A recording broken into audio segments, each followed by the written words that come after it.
श्रीराम समर्थ. श्री गुरुदेव रानडे यांचे चरित्र प्रकरण क्रमांक 15. लक्ष्मी आली घरा.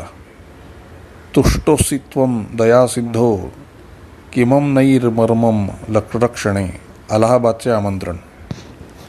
गुरुदेवांचे उपनिषदांवरील पुस्तक प्रसिद्ध झाल्यावर एक श्रेष्ठ तत्त्वज्ञानी विद्वान अशी त्यांची कीर्ती सर्वत्र झाली.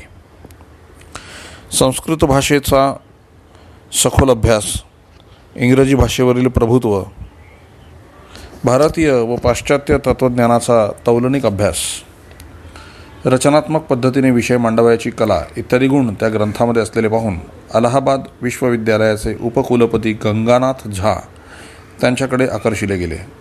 आपल्या मनात असलेल्या आदर्श प्राध्यापकाचे सर्व गुण गुरुदेवांच्यामध्ये त्यांना आढळून आले. त्यांच्यासारखी गुणी व्यक्ती आपल्या विश्वविद्यालयात असावी असे त्यांना वाटून आपला विचार त्यांनी गुरुदेवांना लिहून कळवला व आपल्या विश्वविद्यालयात येण्यास पाचारण केले. पत्र. प्राध्यापकांच्या निवड समितीस आपले नाव सुचवण्यास आपली संमती असल्याबद्दल उलट टपाली कळवावे. आपल्यासारख्या बुद्धिमान व योग्यतेच्या प्राध्यापकांना या विद्यापीठास मिळवून देण्यात मला जर यश मिळाले तर उपकुलगुरू म्हणून एक महत्त्वाचे कार्य केल्याचे श्रेय मला मिळेल अशी माझी समजूत आहे. कृपया माझी निराशा करू नये. आपला विश्वासू गंगानाथ झा. दैवे ज्यास लाभे त्यास लाभ वैभवाचा. गुरुदेवांच्या जीवनामध्ये असा एक काळ होता की त्यांना नोकरीची प्रतीक्षा करावी लागत होती, तर आज नोकरीच त्यांची प्रतीक्षा करीत आहे. तुष्टोसी त्वं दयासिंधो किमर्न्यैर्मम रक्षणे. या संतांच्या वाक्याप्रमाणे दैवानेच गुरुदेवांच्या आर्थिक व्यवस्थेची जबाबदारी घेतली असेच म्हणावे लागेल. अलाहाबादची नोकरी भाग्यलक्ष्मी त्यांच्या दारात हात जोडून उभी होती. वर माग असे म्हणत ही नोकरी धरावी की न धरावी याबद्दल त्यांचा विचार सुरू झाला. अलाहाबादची हवा, लांबचा प्रवास आपल्या प्रकृतीस मानवेल किंवा नाही असे त्यांना वाटू लागले. काय निर्णय घ्यावा ते कळेना. कोणतेही महत्त्वाचे काम करावयाचे झाल्यास आपल्या अत्यंत जिव्हाळ्याच्या व्यक्तीचा सल्ला ते घेत असत. गुरुदेवांना अलाहाबादची नोकरी आल्याचे समजताच त्यांचे मित्र रंगराव देशपांडे त्यांना भेटण्यासाठी निंबाळला गेले. ती नोकरी धरावी की न धरावी या विचारात आपण असल्याचे गुरुदेवांनी रंगरावांना सांगितले आणि त्यांचे मत विचारले. याआधीच त्यांचा निर्णय झाला असेल. सर्वांमधील आत्मा एकच आहे. आपल्या आत्म्याने आपणास सांगितल्यावर दुसऱ्या आत्म्याचा विचारही तोच असला पाहिजे असा त्यांचा तात्विक सिद्धांत असावा. अलाहाबादसारख्या विश्वविद्यालयात प्राध्यापक म्हणून गुरुदेवांना आलेल्या नोकरीची हकीकत ऐकून रंगरावांना आनंद झाला होता. आपल्या मित्राचे भाग्य उदयास आले असे त्यांना वाटले. अलाहाबादची नोकरी पत्करण्यास मुळीच हरकत नाही. चालून आलेली नोकरी धरलीच पाहिजे असा आग्रह गुरुदेवांना रंगरावांनी केला. एवढेच नव्हे तर गुरुदेवांबरोबर अलाहाबादपर्यंत जाण्याची तयारी पण त्यांनी दर्शवली. शेवटी अलाहाबादला जाण्याचे मुकर्रर केले. गुरुदेवांचा अलाहाबादला जाण्याचा दिवस नक्की होईना. आज उद्या म्हणता म्हणता नोकरीवर रुजू होण्याची तारीख उलटून गेली तरी गुरुदेव निंबाळलाच होते. रंगरावांना बरोबर घेऊन अलाहाबादला जाण्याचे त्यांचे ठरले. या संदर्भात गुरुदेवांनी एक गमतीदार गोष्ट सांगितली ती अशी. अलाहाबादेस निघण्याचा दिवस व गाडी ठरली. गुरुदेवांची तयारी झाली त्यावेळी सोलापूरकडे जाणाऱ्या व सोलापूरहून येणाऱ्या गाडीचे क्रॉसिंग निंबाळ स्थानकावरच होत असे. रंगराव फलाटावर कोणती गाडी प्रथम येईल त्या दिशेला जायचे असे त्यांनी रंगरावांना सांगितले. गुरुदेवांच्या मनात काय आहे ते रंगरावांना समजेना. चालून आलेली चांगली नोकरी आपल्या मित्राच्या हातून हुकणार असे त्यांना वाटले व ते अस्वस्थ झाले. दुपारच्या दोन्ही गाड्यांपैकी सोलापूरकडे जाणारी डाऊन गाडी प्रथम आली. रंगरावांचा जीव भांड्यात पडला. गुरुदेव अलाहाबादला गेले. तेथे जाऊन पाहतात तो त्यांची जागा तशीच राखून ठेवली होती. इसवी सन 1927च्या डिसेंबर महिन्यात आपल्या नोकरीची सूत्रे त्यांनी हाती घेतली. विश्वविद्यालयास उन्हाळ्याची सुट्टी झाली की ते निंबाळला येत. सुट्टी संपल्यावर परत अलाहाबादला जात. अलाहाबादचा प्रवास. गुरुदेवांचा अलाहाबादचा प्रवास म्हणजे एखाद्या संस्थानिकाला साजेसा असाच असे. पूर्वीच्या काळी संस्थानिक आपल्या परिवारासह दौऱ्यावर जात त्याचप्रमाणे गुरुदेवांचे होते. त्यांचा परिवार म्हणजे त्यांच्या पत्नी व कन्या ह्या असायच्याच.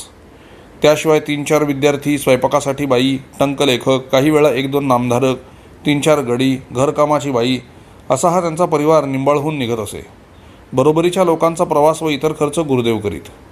गुरुदेवांचे सर्वच अजब होते. अलाहाबादला निघाले की त्यांच्याबरोबर भल्या मोठ्या 3 ट्रंका असायच्या. एक ट्रंक महाराजांची ट्रंक म्हणून होती. त्यात महाराजांची पत्रे व त्यांच्या संबंधीची कागदपत्रे असत. दुसऱ्या ट्रंकेत त्यांची स्वतःची कागदपत्रे असत. याखेरीज त्यांची वळकटी, रोजच्या व प्रवासात लागणाऱ्या कपड्यांचे गाठोडे, पिण्यासाठी लागणारी पाण्याची घागर, तीही विहिरीचे पाणी भरलेली, चूळ भरण्यास लागणारी भांडी, पितळेची 2 मोठी तस्ते, 2 लहान ॲल्युमिनियमची तस्ते, चहाची भांडी, 2 फराळाचे डबे, स्टोव, फिरकीचे 2 तांबे, एवढे सामान त्यांच्याबरोबर पहिल्या दर्जाच्या डब्यात असायचे. त्याशिवाय कागदपत्रांच्या पेट्या व इतर सामान विद्यार्थ्यांच्या बरोबर दिलेले असायचे. त्यांच्या स्वतःच्या सामानाखेरीज त्यांच्या पत्नीचे सामानही प्रथम दर्जाच्या त्यांच्याच डब्यात असायचे. महाराजांच्या कागदपत्रांच्या ट्रंकेस गुरुदेव जीवापाड जपत असत. ह्याबाबतची हकीकत महानिर्याण या शेवटच्या प्रकरणात सविस्तर दिली आहे. त्यांच्याबरोबर त्यांच्या डब्यात प्रवास करणे फार कष्टाचे असे. त्यांच्या प्रकृतीस वारा मुळीच सहन होत नव्हता व त्यांच्या पत्नी सीताबाई यांना वाऱ्याशिवाय चालत नसे. डब्याच्या सर्व खिडक्या बंद कराव्या लागत, पण थंडीच्या दिवसात कपडे वाळवण्याकरता पंखे सुरू करावे लागत. अशा रीतीने रेल्वे प्रवासात त्यांच्याबरोबर प्रवास करणाऱ्यांची तारांबळ उडत असे. केव्हाही बाहेरगावी जाताना महाराजांच्या फोटोपुढे कापूर लावून आरती करूनच ते निघत असत. नवे घर झाल्यावर देखील नव्या घरात आरती करून मग जुन्या घरातील आरती झाल्यावरच निघण्याची त्यांची नेहमीची पद्धत होती. केव्हाही बाहेरगावाहून परत आल्यावर आधी जुन्या घरात आरती करून नंतर नव्या घराकडे जाऊन तेथे आरती करीत होते. हा नियम त्यांनी आपल्या शेवटच्या प्रवासापर्यंत पाळला. गुरुदेवांचे एकंदर जीवन ईश्वर प्रेरित झाले होते. ईश्वरी संकेताशिवाय ते कोणतेच काम करीत नसत. मग ते परगावी जाणे असो, पुस्तक लिखाणाचे असो किंवा नाम देण्याचे असो. प्रत्यक्षात जाण्याचे आपल्या हातात कोठे आहे असे ते विचारीत. त्याला देवाची परवानगी त्यांना लागे. ती परवानगी म्हणजे काय व ती कशी मिळत असे हे काही त्यांनी कधी कोणास सांगितले नाही. या बाबतीतली एक घटना आहे ती अशी. 1955च्या जानेवारी महिन्यात महाराजांची पुण्यतिथी झाल्यावर सांगलीच्या राजेसाहेबांकडे जाण्याचे ठरले. तसे कळविण्यात आले. राजेसाहेबांकडून मोटारी पण आल्या. त्यांच्याबरोबर निघणाऱ्या मंडळींची तयारी झाली. पण इकडे गुरुदेवांची काहीच तयारी झाली नव्हती. त्यांची तयारी का झाली नाही हे काही कोणाला समजेना. त्यांच्या शिष्यांपैकी एकजण धाडस करून त्यांच्याकडे गेला आणि सांगलीला आज जायचे आहे ना, तयारी दिसत नाही असे त्याने गुरुदेवांनाच विचारले. निघणे माझ्या हातात आहे का असे विचारून सिटिंगची घंटा देण्यास सांगितले. सिटिंग चालू होऊन 10-15 मिनिटे झाली नाहीत तोच राजेसाहेब परगावी जाणार आहेत, 2 दिवस सोडून यावे अशा मजकुराची तार आली. गुरुदेवांची तयारी का झाली नाही याचे कारण तेव्हा कळले. त्या वर्षी गुरुदेव सांगलीला गेले नाहीत. पुढे लगेच अलाहाबादला गेले. गुरुदेव अलाहाबादला निघाले म्हणजे काही वेळा स्टेशनवर उशिरा जात होते. गाडी स्टेशनवर आली तरी यांची तयारीच चाललेली असायची. शेवटी गाडी गाठण्यास गडबडही ठरलेलीच. एखाद्या वेळी गाडीच्या वेळेच्या आधी अर्धा तास ते स्टेशनवर जाऊन बसत होते. तेथेही त्यांची गुरुभक्ती व त्यांचा परमार्थ दिसत होता. इसवी सन 1910 साली हिंसेगिरीस जाताना महाराज ज्या झाडाखाली बसले होते त्याच वडाच्या झाडाखाली ते बसत होते. वेळ असल्यास दुपारचे भजन करण्यास आपल्या बरोबरीच्या मंडळींना सांगत असत. तर कधी परमार्थपर पदे म्हणण्यास सांगून महाराजांची एखादी आठवण ते स्वतः सांगत होते. परंपरावादी गुरुदेव. आपल्या परमार्थात गुरुदेव उदारमतवादी होते व सामाजिक रूढीबद्दलही त्यांचे विचार तसेच होते. परंतु काही बाबतीत ते संप्रदायवादी होते असे म्हणावे लागेल. लहानपणापासून आपल्यावर झालेले संस्कार सोडावयास ते तयार नसत. त्याबाबतचे आपले विचार त्यांनी इतरांवर कधीच लादले नाहीत. हरती नावाचे एक डे कलेक्टर गुरुदेवांकडे येत होते. ते वीरशैव धर्माचे असून निंबाळला आल्यावर ते लिंगायताकडून पाणी आणवत, स्वयंपाक करवून घेत व जेवत. गुरुदेवांवर त्यांची श्रद्धा होती. असे असले तरी आपले धार्मिक विचार गुरुदेवांनी त्यांच्यावर कधीच लादले नाहीत. एवढेच नव्हे तर तो विषय त्यांनी कधी काढलाही नाही. आपल्या रोजच्या सवयी व कपड्यासारख्याच्या बाबतीत ते परंपरावादी होते. त्यांच्यात बदल झालेला त्यांना खपत नसे. त्याने आपल्या नेमात अडथळा येतो असे ते सांगत. आपल्याप्रमाणेच आपले विद्यार्थी जवळ असलेली मंडळीही असावीत असे त्यांना वाटे. साधे धोतर, पांढरी पैरण व पांढरा रुमाल हा त्यांचा नेहमीचाच पोशाख असे. विशेष प्रसंगी कोट, पगडी, उपरणे हा त्यांचा पोशाख. पायात मात्र पुणेरी जोडा ते कायम वापरीत. त्यांना वारा, थंडी सहन होत नसल्याने अंगावर शाल घेण्याची त्यांना सवय होती. त्या शालीचे रंग ठरलेले होते, हिरवा व पांढरा. ते कोठेही केव्हाही बाहेर पडले की हातात छत्रीही असायचीच. अंगाला वारा लागू नये म्हणून ते छत्रीचा उपयोग करीत होते. रात्रीच्या वेळीसुद्धा छत्री घेऊनच ते बाहेर पडत असत. त्यांच्या साध्या पोशाखाबद्दलची एक गमतीची हकीकत आहे. अलाहाबादला गेले म्हणजे विश्वविद्यालयात किंवा कोणा मोठ्या व्यक्तीकडे जायचे असेल तर कोट, रुमाल, उपरणे असा त्यांचा पोशाख असे. अगदी सलगीच्या व्यक्तीकडे जायचे झाले तरच नेहमीचा पोशाख. 1955 एप्रिल 20 तारखेची गोष्ट आहे. त्या दिवशी सायंकाळच्या नेमासाठी कंपनी बागेत ते गेले होते. नेम संपल्यावर नेहमीप्रमाणे प्रोफेसर देवीप्रसाद शुक्ला यांच्याकडे जाऊन मग घरी यायला निघाले. त्यावेळेचे केंद्रीय गृहमंत्री कैलासनाथ काटजू अलाहाबादला असल्याचे तेथे समजले. शुक्लांचे घर सोडताना काटजूंच्या घराकडे जायचे ठरले नव्हते. अर्ध्या वाटेवर आल्यावर ड्रायव्हरला मोटार काटजूंच्या घराकडे घेण्यास सांगितली. त्यांच्याबरोबर असणाऱ्या विद्यार्थ्याला जरा अचंबा वाटला, कारण त्या दिवशी कोट, रुमाल वगैरे बरोबर घेतले नव्हते. साध्या पोशाखात गुरुदेव कसे भेटणार असे त्याला वाटले. गुरुदेव मोटारीतून उतरले ते डोक्यावर शाल, नेहमीसारखा साधा पोशाख. काटजूंच्या घरचा गडीसुद्धा अचंब्याने बघू लागला, पण गुरुदेवांना काही संकोच वाटला नाही. गीतेवरील ग्रंथाचा पाया. अलाहाबादच्या नोकरीमुळे श्रेष्ठ प्रतीचे प्राध्यापक, तत्त्वज्ञानी म्हणून त्यांची कीर्ती उत्तर भारतामध्ये दुमदुमू लागली. इतर विश्वविद्यालयांकडून व्याख्यानाकरिता त्यांना बोलावणे येऊ लागले. इसवी सन 1928 किनखेडे व्याख्यानमालेत व्याख्यानाकरता नागपूर विश्वविद्यालयाकडून त्यांना पाचारण झाले.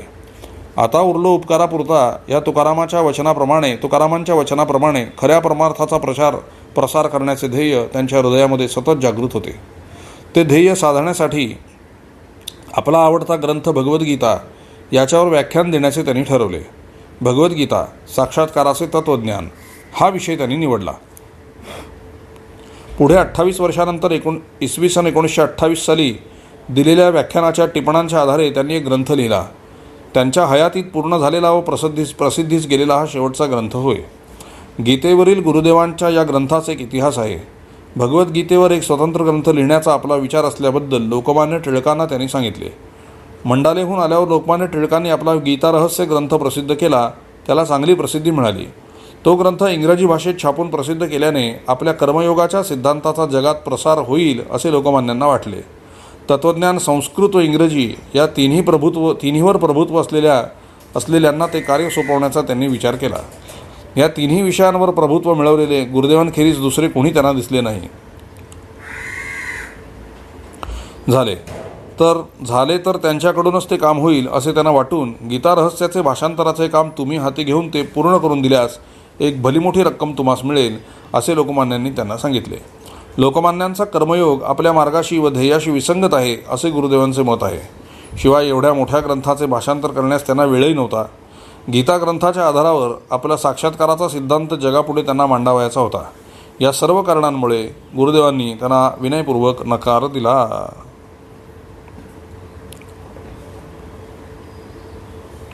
दुसऱ्या एका प्रसंगी गीता रहस्याचा पुरस्कार करून 3 लेख केसरीकरिता लिहिण्याबद्दल तात्यासाहेब केळकरांनी त्यांना विचारले. साक्षात्काराच्या तत्त्वज्ञानाशी पोषक नसलेल्या, एका अर्थाने विसंगत असलेल्या तत्त्वाचा पुरस्कार करणे म्हणजे आपले ध्येय गौण आहे असे म्हटल्याप्रमाणे होईल. म्हणून गीता रहस्यासारख्या ग्रंथावर माझ्यासारख्या नवीन प्राध्यापकाने लिहिणे म्हणजे लहान तोंडी मोठा घास होईल. तेव्हा योग्य व्यक्तीकडून त्याचा पुरस्कार लिहिला जावा असे सांगून गुरुदेवांनी त्यांना निरोप दिला. ही गोष्ट भगवद्गीतेवरील आपल्या ग्रंथात पान 111 वर गुरुदेवांनी दिली आहे.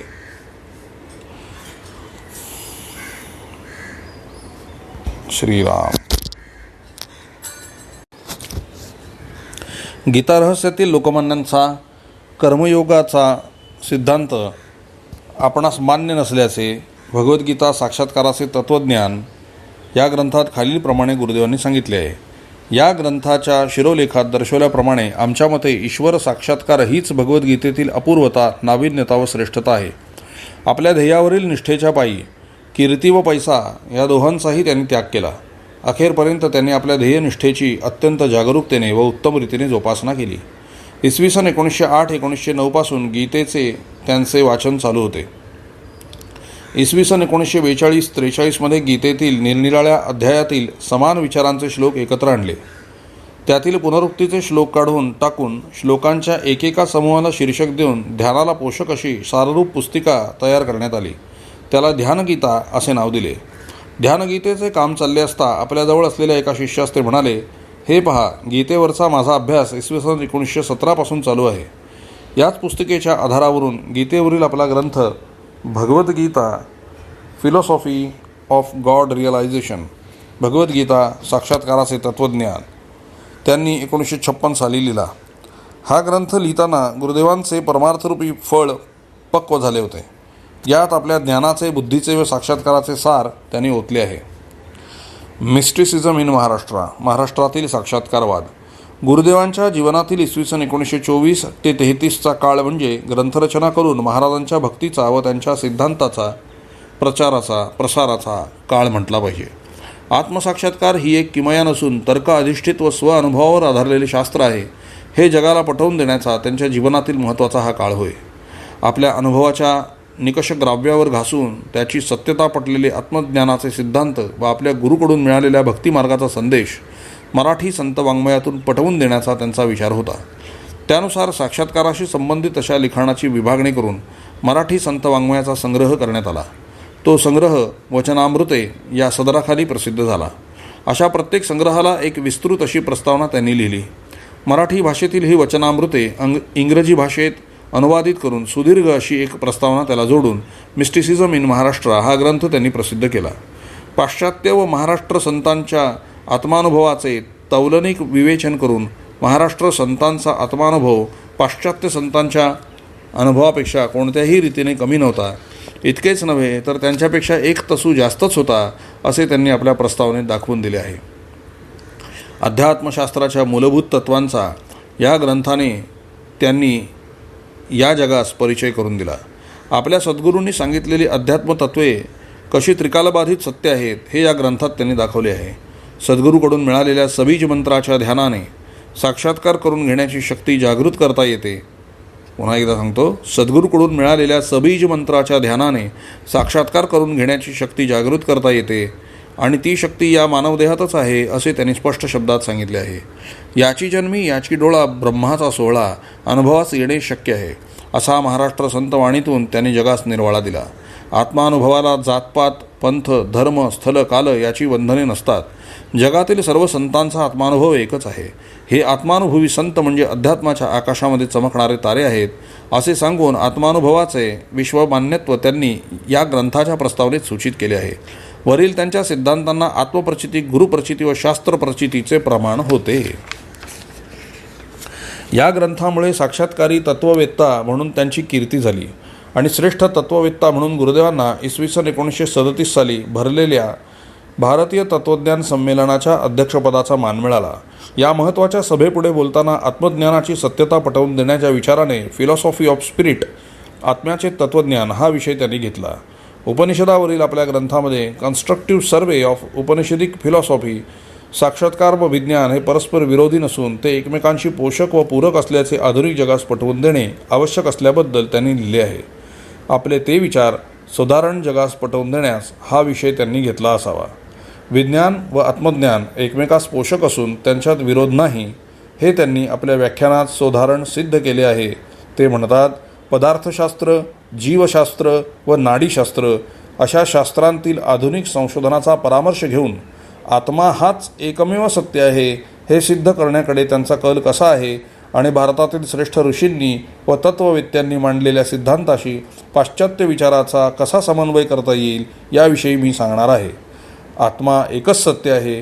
इतर आधिभौतिक शास्त्रांची वाटचाल त्याच दिशेने असून आत्मज्ञानच सत्य आहे, असे त्यांनी सांगितले आहे. प्रकरण क्रमांक 15 संपलेलं आहे.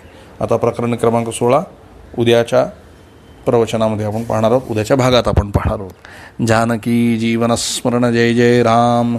श्री अनंतकोटी ब्रह्मांड नायक राजाधिराज सच्चिदानंद सद्गुरु श्री ब्रह्मचैतन्य महाराज की जय. श्री ब्रह्मानंद महाराज की जय. जय जय रघुवीर समर्थ.